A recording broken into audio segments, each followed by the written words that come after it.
racing since the beginning?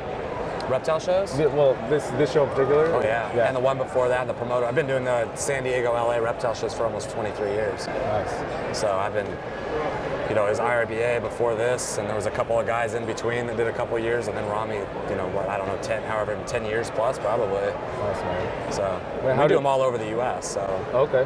So our company does about 35 reptile shows a year, from Daytona to Chicago all the way over to here.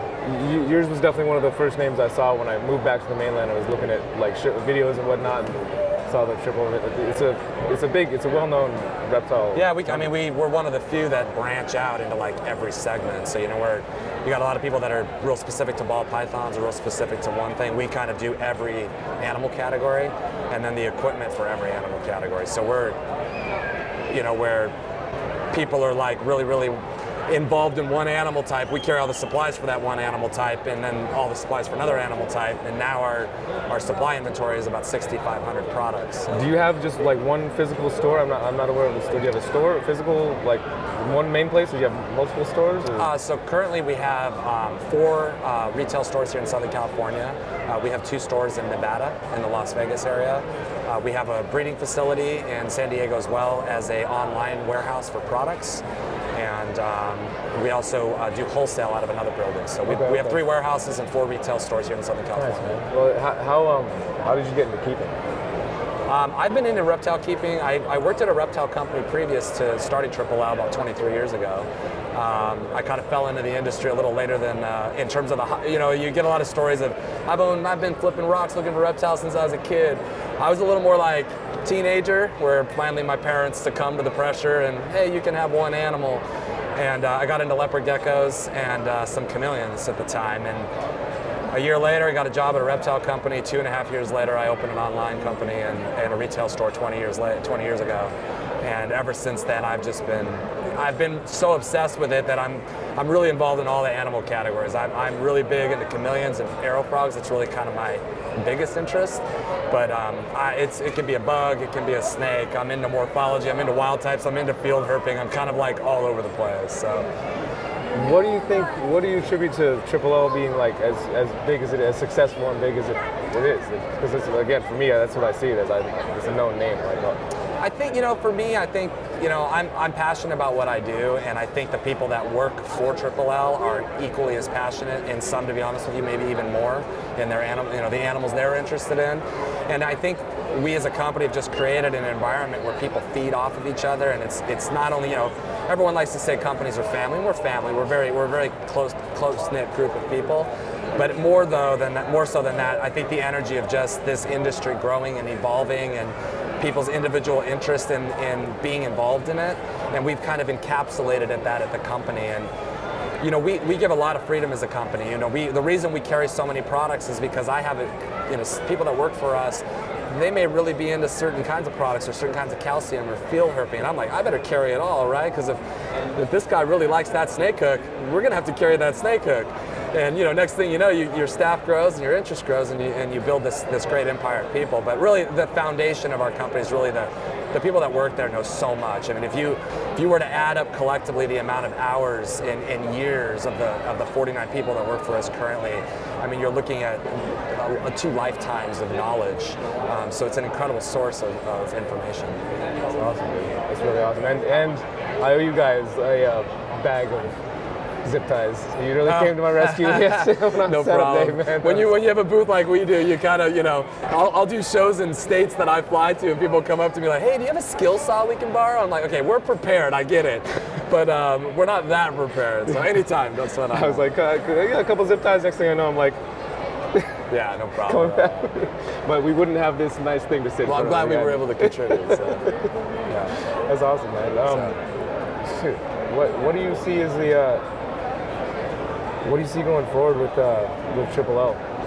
The sky's the limit in this industry. I always joke with people that kind of myself and our company kind of fell in a no man's land of the industry. The industry, as it evolved 25 years ago, was a much different place than it is today.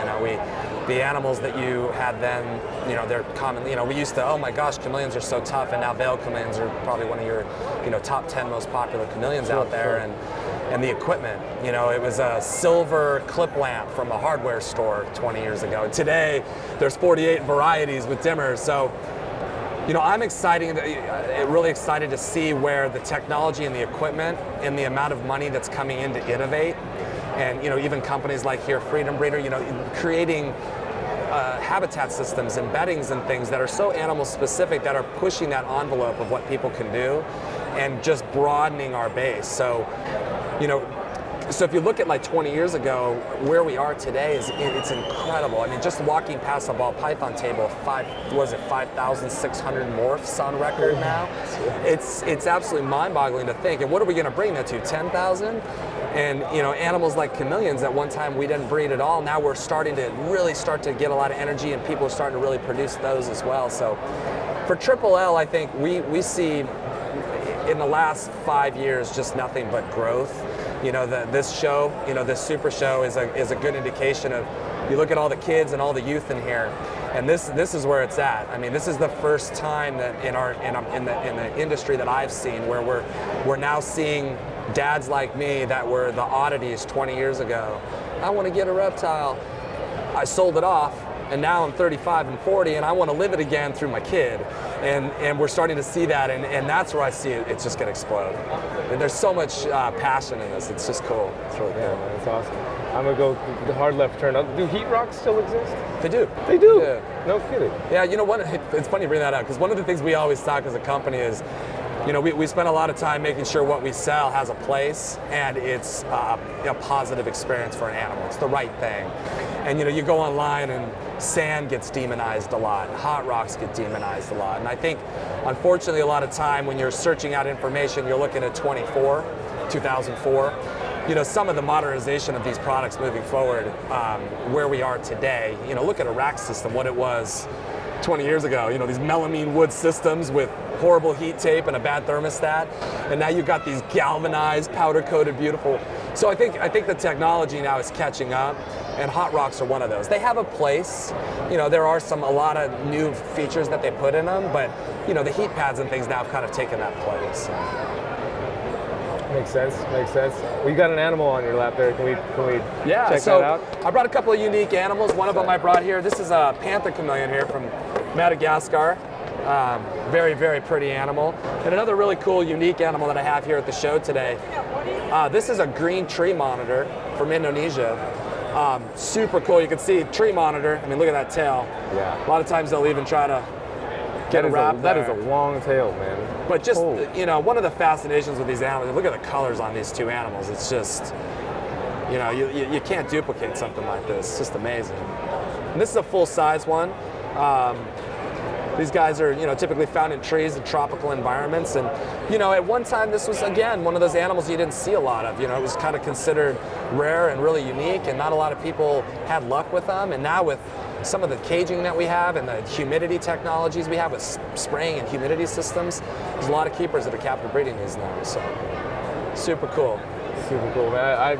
I've never really kept lizard species. I've been a snake guy most of my life, but I would love to keep a lizard one of these days. I just know they take a little more time. Yeah, what's funny, the snakes are, it's funny, people that are into snakes are heavily into snakes, and people that are into lizards also have a couple snakes, because they find them to be so much easier than a lizard species. But, you know, they are rewarding. They are rewarding. What kind of snakes you into? Well, I was into colubrids as a kid. Okay. For the most part, like a rat snake and king snake. And I'd always wanted a corn snake as a kid, never got one. Ended up with a rosy rat snake, which is almost a corn snake. Yeah. And I do have a corn snake now. Let's go. Which is like childhood dream come true, I guess. Mostly python species. It's funny what we hold on to from like what we had. You know, like I still have a leopard gecko. Not even anything, you know, all these morphs and crazy things that are out there today, and I just have old school Pakistani, what it should look like, wild type leopard gecko at home, and you know, awesome, it's a man. cool animal. Dude, I really appreciate you coming and taking the time to talk with us today. I know you got a big operation to run over there. So. Yeah, we got a lot going on, but you know, this is cool.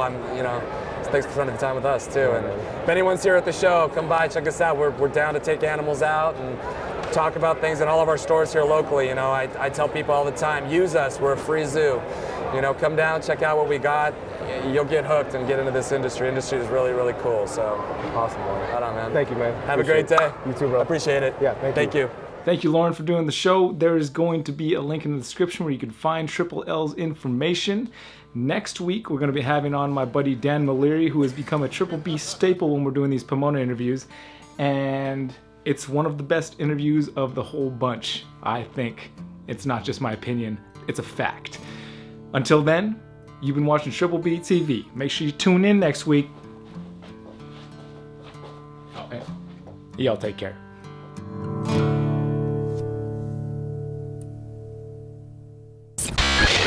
You did phenomenal. Good? Phenomenal. Right on. Oh, can I? Yeah. Can I? Do you mind if I get a little bit more B-roll of? Not at all. Almost ready to rock. Ah, no problem. Greetings. Greetings. Greetings. YouTube.